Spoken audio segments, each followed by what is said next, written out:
poursuite du vent. À combien sert-il à l'homme de tout gagner sur la terre et perdre son âme? Tout ce que tu peux faire pour ton corps un jour, ton corps te décevra. Amen. Que Dieu vous bénisse, peuple de Dieu. Nous avons un message ce soir. Ce message est intitulé « Qui est Jésus-Christ ?» et quelle est la mission de Jésus-Christ sur la terre ou dans le monde entier. Beaucoup de gens pensent que Jésus-Christ, c'est un prophète qui est venu pour sauver une certaine tribu. Il est venu pour sauver une certaine nation ou soit Israël en bref. Mais en vérité, Jésus-Christ n'est pas venu pour sauver seulement Israël. Jésus-Christ est venu pour sauver le monde entier. Nous voyons que Moïse a été envoyé en Égypte. C'était pour sauver Israël, pour le faire quitter, sortir de l'esclavagisme. Alors c'est pourquoi Dieu avait établi des lois afin que Moïse puisse donner au peuple d'Israël. La Bible dit: car la loi a été donnée par Moïse, la grâce et la vérité sont venues par Jésus-Christ. Verset 18 dit: personne n'a jamais vu Dieu, le Fils unique qui est dans les seins du Père, et celui qui l'a fait connaître. Malgré que Moïse était venu avec la loi, c'était pour les enfants d'Israël. La loi n'était pas instituée pour le monde entier non plus. Mais la grâce et la vérité sont venues par Jésus-Christ afin de pouvoir sauver quiconque croit en lui. Lorsque nous lisons Jean chapitre 3, verset 16, la Bible dit que car Dieu a tant aimé le monde qu'il a donné son Fils unique afin que quiconque croit en lui ne périsse point mais qu'il ait la vie éternelle. On dit que quiconque croit en lui, lorsqu'on parle de quiconque, nous voyons tout le monde. Nous allons voir qu'aujourd'hui, il y a des troubles dans le monde. Certaines personnes sont en train de dire que Jésus-Christ était venu pour le blanc. Nous, en tant que noirs, nous avons notre propre prophète qui est venu aussi nous sauver. Jésus-Christ, lorsqu'il est venu dans ce monde, la Bible dit que autant jadis, en Hébreux chapitre 1er, la Bible dit ceci: après avoir autrefois, à plusieurs reprises et de plusieurs manières, parlé à nos pères par les prophètes, Dieu, dans ces derniers temps, nous a parlé par le Fils qu'il a établi héritier de toutes choses, par lesquelles il a aussi créé le monde. Alléluia. Dieu a créé le monde par le Fils. Si ce monde a été créé, c'est par le Fils que Dieu a créé ce monde. Le monde n'a pas été créé en dehors de Christ sans que Jésus-Christ le sache. Alors, c'est pourquoi, lorsqu'on nous dit que quiconque croit en lui sera sauvé, nous allons voir que toute nation, toute personne qui doit accepter Jésus-Christ comme Seigneur Sauveur de sa vie, cette personne-là sera sauvée. Comment être sauvé si nous ne croyons pas au Fils unique de Jésus-Christ? Parce que la Bible nous dit, en Jean chapitre 14, verset 6, il dit ceci: Jésus-Christ est le chemin, il est la vérité et la vie. Et nul ne peut venir au Père que passer par Jésus-Christ. Aujourd'hui, beaucoup de gens sont en train de se fonder de leur propre prophète, soit pour dire que si nous croyons ce prophète, nous serons sauvés. Or, la vie n'est pas cachée dans ces prophètes. La vie réelle est cachée dans Jésus-Christ. Lorsque la personne croit et accepte Jésus comme Seigneur et Sauveur de sa vie, cette personne ici est sauvée. Il est parti de la mort à la vie.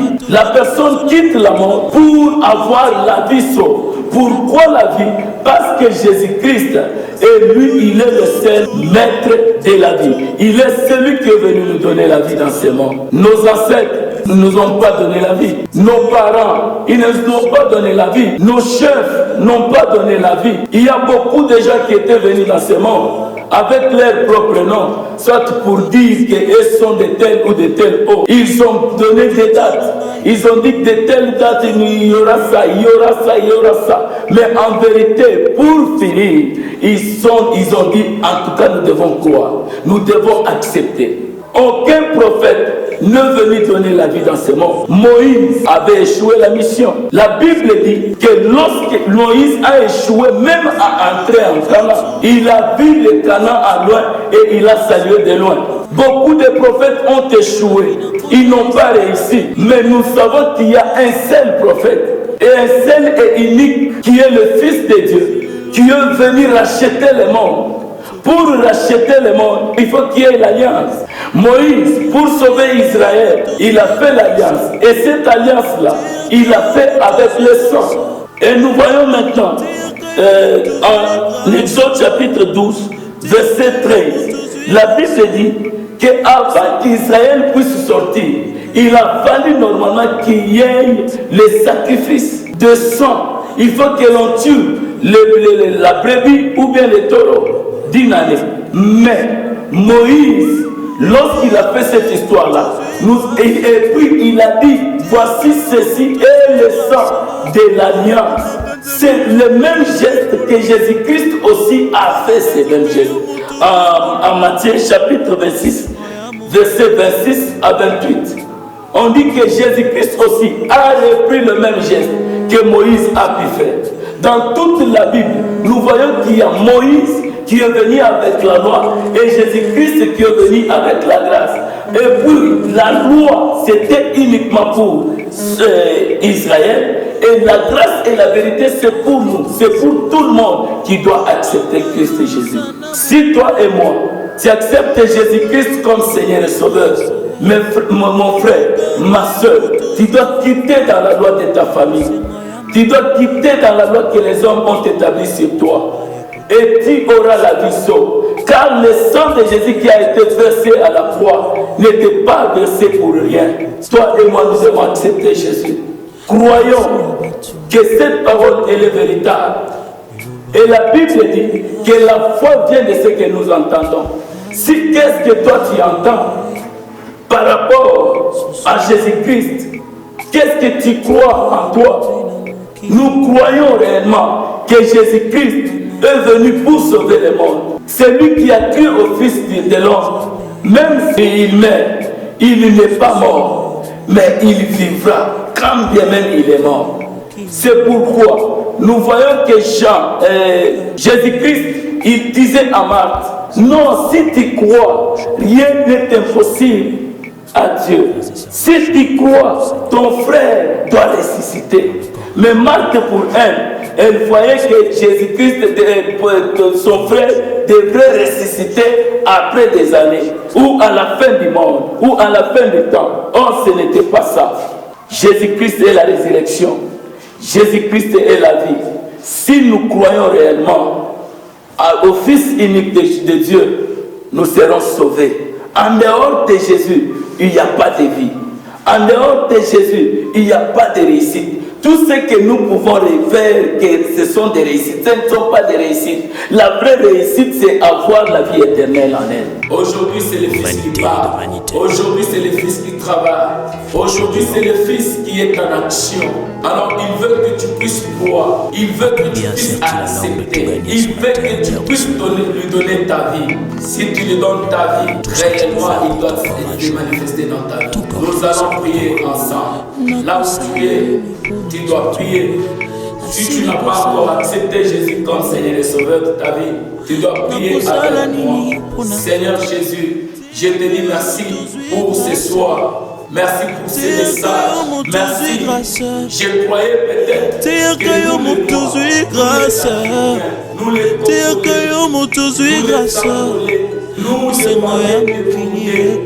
nous avions nos propres prophètes qui sont venus pour nous sauver.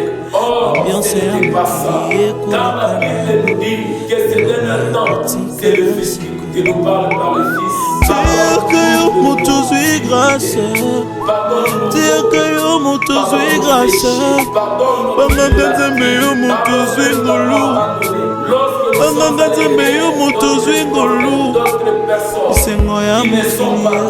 Nous avons été idolâtres. Jésus-Christ, nous t'acceptons comme Seigneur et Sauveur. Viens ce soir, entre dans ma vie, entre dans mon cœur. Je reçois ce soir, sois mon Seigneur et mon Sauveur. Dans le nom précieux de Jésus. Tout ce qui est déjà, toi Satan, Yokanga yo sana bomoi, yokanga yo moto zwi grâce, yokanga yo moto zo vivra, kisenga ya mokili ekokanga, malédiction, toi maladie, toi pauvreté, toi Seigneur qui m'a frappé, que toute ekotikala seko. Merci à Batu, Bakoloka na bango, Eloba ekotikala seko. Si ce soir nous présentons Aliloba ya Nzambe, vous encourager et vous montrer aussi le chemin à suivre, parce que nous savons que ce monde est en train d'atteindre sa fin. Tant que les réseaux sociaux est en train de détruire beaucoup de gens, est en train de détruire beaucoup de fidèles, c'est pourquoi nous nous sommes venus afin que nous puissions aussi vous relever. Si vous avez aimé ce message et si ce message vous a édifié, aimez et partagez au nom puissant de Jésus. Et nous décevra. Craignons Dieu pour qu'un jour que nous soyons dans la nouvelle Jérusalem.